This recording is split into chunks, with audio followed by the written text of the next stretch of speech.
வணக்கம் நண்பர்களே, நான் உங்கள் வெப் தமிழ் நண்பன். இன்னைக்கு நான் பார்க்க போகிறது கருமலை தமிழாடன் அவர்கள் எழுதின என்ன வைத்தோம் என்கிற அற்புதமான ஒரு கவிதை தான்.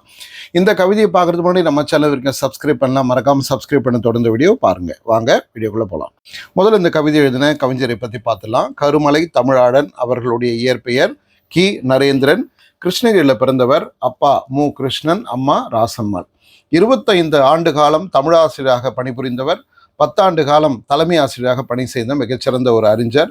1969 தான் தன்னுடைய முதல் கவிதை பயணத்தை தொடங்கியிருக்காரு, குயில் என்கிற இதழ் மூலமா. இவருக்கு இந்த பேர் எப்படி வந்தது அப்படின்னா, இவருடைய அந்த கவிதைகள்லாம் கேட்டு ரொம்ப அற்புதமான கவிதைகளை எழுதுறீங்க அப்படின்னு சொல்லிட்டு அவரை பாராட்டி ஓமை கவிஞர் சுரதா அவர்கள் தான் தமிழாழா என்று அழைத்து அவருக்கு பெயரிடுகிறார்.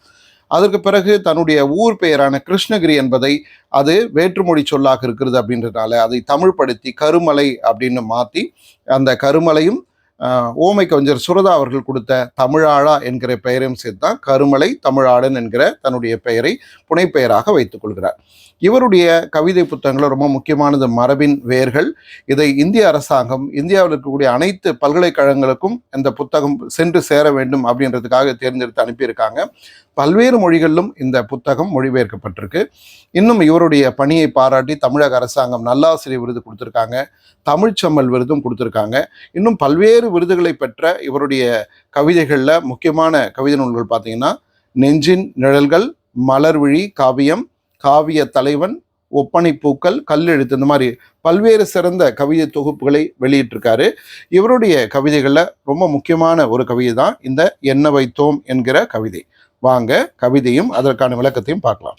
ஒரு கவிதை என்ன செய்யும்? வருங்கால சமூகத்துக்கு ஒரு நல்ல பாதையை காட்டும். அந்த வகையில் இந்த கருமலை தமிழாடன் அவர்கள் எழுதின இந்த கவிதை பார்த்தீங்கன்னா வருங்கால சமூகத்துக்கு மிகச்சிறந்த ஒரு பாதையை காட்டக்கூடிய கவிதையாக மட்டும் இல்லாமல் இன்றைக்கு இருக்கக்கூடிய சமூகத்துக்கு ஒரு விழிப்புணர்வு ஏற்படுத்தக்கூடிய கவிதையாக அமைஞ்சிருக்கு. எப்படி பார்த்தீங்கன்னா, அதாவது முன்னோர்கள் தூய்மையாக வைத்திருந்த மூச்சிழுக்கும் காற்றிலே நஞ்சை சேர்த்தோம், முன்னின்று காற்றில் உள்ள அசுத்தம் நீக்கும் முதலுதவி மரங்களினை வெட்டி சாய்த்தோம் அப்படின்னு சொல்லிட்டு எழுதுறார். நம்முடைய முன்னோர்கள்லாம் பார்த்தீங்கன்னா தூய்மையான காற்றை சுவாசிச்சு 100 ஆண்டுகளுக்கு மேலே உயிர் வாழ்ந்தாங்க. ஆனால் இன்றைக்கு இருக்கக்கூடிய சமூகம் பார்த்தீங்க அப்படின்னா அந்த காற்றை நஞ்சாக்கி சில ஆண்டுகளிலேயே மடிந்து போகக்கூடிய சூழலை உருவாக்கிட்டு இருக்கோம். இது நாமே செஞ்சுக்கிட்டது தான். ஏன் அப்படின்னா, அன்றைக்கு இருந்த சூழல் பார்த்தீங்கன்னா மிகப்பெரிய தொழிற்சாலைகள் கிடையாது, மிகப்பெரிய வாகனங்கள் கிடையாது. அதனால தொழிற்சாலைகள் இல்லை, புகை இல்லை, கழிவு நீர் கிடையாது. அதனால சுற்றுப்புறம் தூய்மையாக இருந்தது, மரங்கள்லாம் உயிர்ப்போடு இருந்தது. அதே மாதிரி அன்றைக்கெல்லாம் நடந்து போனாங்க, மாட்டு வண்டியில் போனாங்க. அன்றைக்கு இருந்த அந்த தூய்மை கேடு, காற்று தூய்மை கேடு என்பது இல்லாமல் இருந்தது. ஆனால் இன்னைக்கு இருக்கக்கூடிய நகரமயமாதல் வாழ்க்கை சூழல்ல எங்கே பார்த்தாலும் புகை, எங்கே பார்த்தாலும் நாம் என்ன பண்ணோம், காற்றை நஞ்சாக்கி விட்டோம் அப்படின்னு சொல்றார். அதனால வருங்கால சமூகத்துக்கு நாம் நல்ல காற்றை விட்டுட்டு போகிறதுல நச்சு காற்றை விட்டுட்டு போகிறோம் அப்படின்னு சொல்றார். அது மட்டும் இல்லாமல் இந்த காற்றை தூய்மைப்படுத்தக்கூடிய அற்புதமான பணியை செய்யக்கூடிய மரங்களையும் வெட்டி சாய்ச்சிட்டோம்னு எழுதுறார். முன்னின்று காற்றில் உள்ள அசுத்தம் நீக்கும் முதலுதவி மரங்கள் என்னை வெட்டி சாய்த்தோன்றார். நமக்கு முன்னால் இருந்து கொண்டு நீ கவலைப்படாத, நீ கெடுத்த காற்றை நான் தூய்மைப்படுத்தி கொடுக்குறேன் அப்படின்னு சொல்லிட்டு அதுவே முன் வருது மரம்.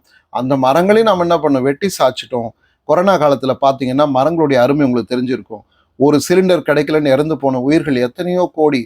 ஆனால் ஒவ்வொரு மரமும் பல 1000 சிலிண்டர்களுக்கு சமம். அந்த மாதிரி ஆயிரக்கணக்கான ஆக்சிஜன் சிலிண்டர்களாக இருந்த மரங்களை எல்லாம் வெட்டி சாய்த்து விட்டு கான்கிரீட் கூரைக்குள் நாம் பதுங்கி செத்து போனோம் அப்படின்னா வருங்கால சமூகத்துக்கு நாம் கொடுத்துட்டு போகிறது இந்த மாதிரி கான்கிரீட் கூரைகளைத்தானே தவிர மரங்களே இல்லை. அப்போ மரங்களே இல்லாத ஒரு சமூகத்தில் இந்த வருங்கால சந்ததி எப்படி வாழப்போகுது அப்படின்றத கேட்குறார். தொடர்ந்து எழுதுறார் பாருங்க. பொன் கதிரை வடிகட்டி ஒளி அனுப்பும் பொற்கவச ஓசோனை ஓட்டை செய்தோம், என்ன வைத்தோம் சந்ததிக்கு தன்னலத்தால் எல்லாமும் கலப்படத்தால் கெடுத்து வைத்தோம் அப்படின்னு எழுதுறார். ரொம்ப அற்புதமான ஒரு பணியை செய்துட்டு இருக்கு ஓசோன். ஆனால் அந்த ஓசோனில் என்ன பண்ணோம், நம்ம ஓட்டை போட்டுட்டோம். நம்ம வீட்டில் பயன்படுத்தக்கூடிய கருவிகள்லேருந்து மேலே போகக்கூடிய வாயுக்கள், அதே மாதிரி நம்ம பயன்படுத்திய குண்டு பல்பு போன்றவற்றால் ஏற்படக்கூடிய அந்த வெப்பம் என்ன பண்ணுது, மேலே போயிட்டு ஓசோன் அப்படின்ற அந்த அற்புதமான ஒரு பரப்பை நாம அழிச்சிட்டோம். அது என்ன பண்ணுது? சூரியன் கிட்ட இருந்து வரக்கூடிய புற ஊதா கதிர்களை கீழே இறங்காம தடுத்து அங்கேயே நிறுத்துது. நமக்கு ஒரு பாதுகாப்பு வளையத்தை அது உருவாக்குது. ஆனால் இன்னைக்கு என்ன பண்ணோம்? நம்ம பாதுகாப்பு வளையத்தை நாமே போய் ஓட்டை போட்டு அந்த புற ஊதா கதிர்களை பூமிக்கு வர வச்சிட்டோம். இன்றைக்கு பூமியுடைய வெப்பநிலை அதிகமாயிட்டே போகுது. எலினோ சொல்றோம், சூப்பர் எலினோ சொல்றோம். எப்படி வருது இந்த எலினோ சூப்பர் எலினோ அப்படின்னா, எல்லாமே ஓசோனை ஓட்ட போட்டதுடைய முக்கியமான விளைவுதான்.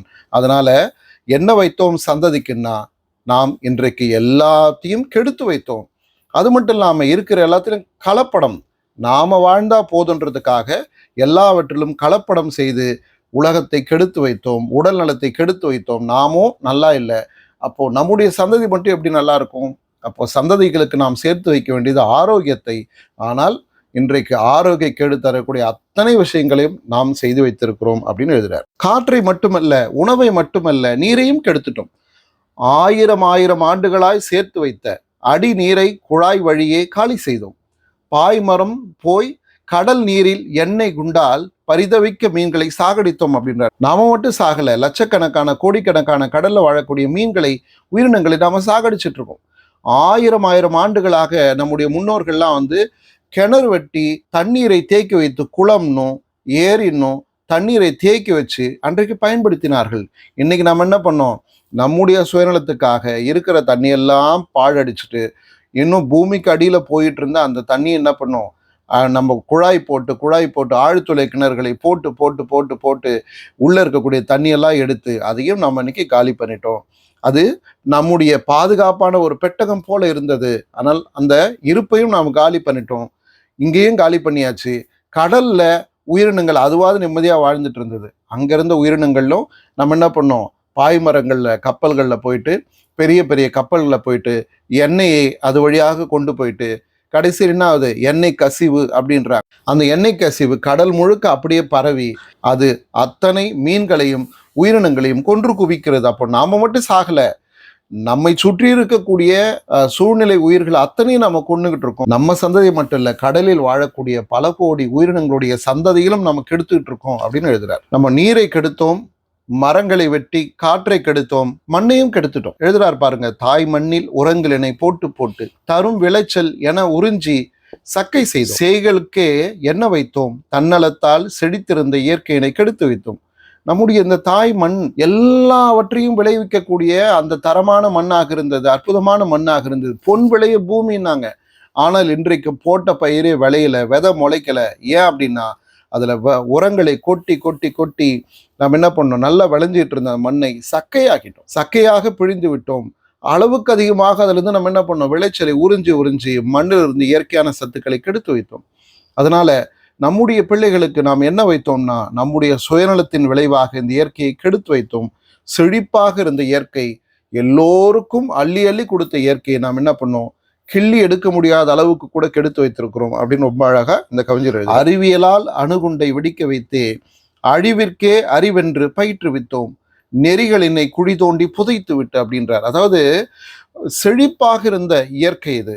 அப்படிப்பட்ட இந்த இயற்கையை நாம செயற்கையான அணுகுண்டுகளால் வெடிக்க வைத்து நாம் கெடுத்து விட்டோம். அறிவியல் என்பது முன்னேற்றத்துக்கு பயன்படுத்தலாம், ஆனால் இன்றைக்கு அறிவென்பது அழிவிற்கே பயன்பட்டு கொண்டிருக்கிறது.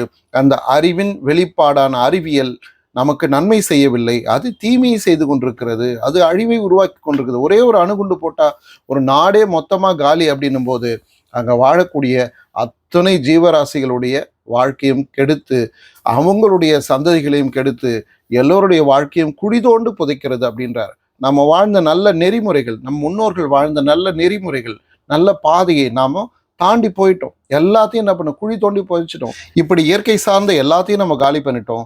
கடைசியாக நம்முடைய சமூகத்தையாவது விட்டு வச்சிருக்கோமான்னா அதுவும் இல்லை. வருங்கால சந்ததிக்கான சமூகம் எப்படிப்பட்ட சமூகமா இருக்கு பாருங்க. நியாயத்தை அதர்மத்தில் அடக்கி வைத்தோம், வெறியூட்டி சாதி மதம் பெருக்கு விளைந்திருந்த மனிதனையும் கருக வைத்தோம், குறிக்கோளாய் இளைஞர்க்கு என்ன வைத்தோம், குற்றுயிராய் வாழ்க்கையினை விட்டு வைத்தோம் அப்படின்னு எழுதுறார். அதாவது இன்றைக்கு நியாயம் அதர்மத்துல போய் ஒளிஞ்சுக்கிச்சு. நியாயம் என்பது இல்லை, நியாயத்தை அடக்கிவிட்டு அதர்மத்தை நம்ம மேலோங்க வச்சிருக்கோம். ஒரு பக்கம் சாதி சார்ந்த சண்டைகள் பெருகிட்டு இருக்கு, இன்னொருக்கும் மதம் சார்ந்த பிரிவினைகள் பெருகிட்டு இருக்கு. இது ரெண்டுத்தையுமே நம்ம வெறியூட்டி வளர்த்துக்கிட்டு இருக்கோம். அந்த சாதியும் மதத்தையும் வெறியூட்டி வளர்த்துக்கிட்டு இருக்கோம். ஒருத்தருக்கு ஒருத்தர் பிரிவினைகளை உருவாக்கி வச்சிருக்கும். இது வருங்காலத்தில் ஒரு நல்ல ஒரு சமூக கட்டமைப்பாக இருக்குமானா இருக்காது. அது மட்டும் இல்லாமல் விளைந்திருந்த மனிதநேயம் கருக வைத்தோம். இந்த மனிதநேயம் தான் இந்த சாதி மத இன மொழி பிரச்சனைகள் எல்லாமே சரி செய்யக்கூடியது. ஆனால் அந்த மனிதநேயத்தை நாம கருக வச்சிட்டு இருக்கோம் அப்படின்றார். குறிக்கோளா இளைஞருக்கு என்ன வைத்தோம், குற்றுயிராய் வாழ்க்கையினை விட்டு வைத்தோம். வருங்கால சந்ததிக்கு, வருங்கால இளைஞர்களுக்கு, அடுத்தடுத்த தலைமுறைக்கு நாம குற்றுயிரா இருக்கக்கூடிய வாழ்க்கையை தான் விட்டு வச்சிருக்கோம். அதனால முழுமையான வாழ்க்கையை அவங்களை நம்ம கொடுத்துட்டு போல.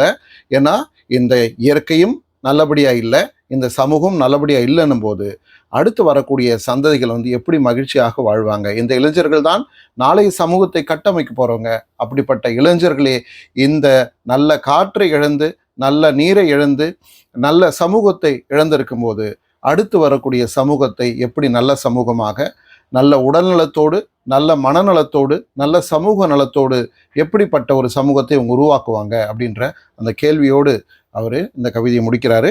இந்த கவிதை சமூகம் சார்ந்த அற்புதமான ஒரு கவிதை. இதற்கு நான் கொடுத்த விளக்கம் உங்களுக்கு பிடிச்சுன்னா லைக் பண்ணுங்கள், ஷேர் பண்ணுங்கள், கமெண்ட் பண்ணுங்கள். இது வரைக்கும் சப்ஸ்கிரைப் பண்ணால் பார்த்துருக்கீங்கன்னா மறக்காமல் சப்ஸ்கிரைப் பண்ணி தொடர்ந்து வீடியோ பாருங்கள். இது போல் எந்த கவிஞர் உங்களுக்கு ரொம்ப பிடிக்கும், எந்த கவிஞருடைய சமூக பற்று உங்களுக்கு ரொம்ப பிடிக்கும்னு கமெண்ட் பாக்ஸில் போடுங்க. அடுத்த வீடியோவில் சந்திப்போம்.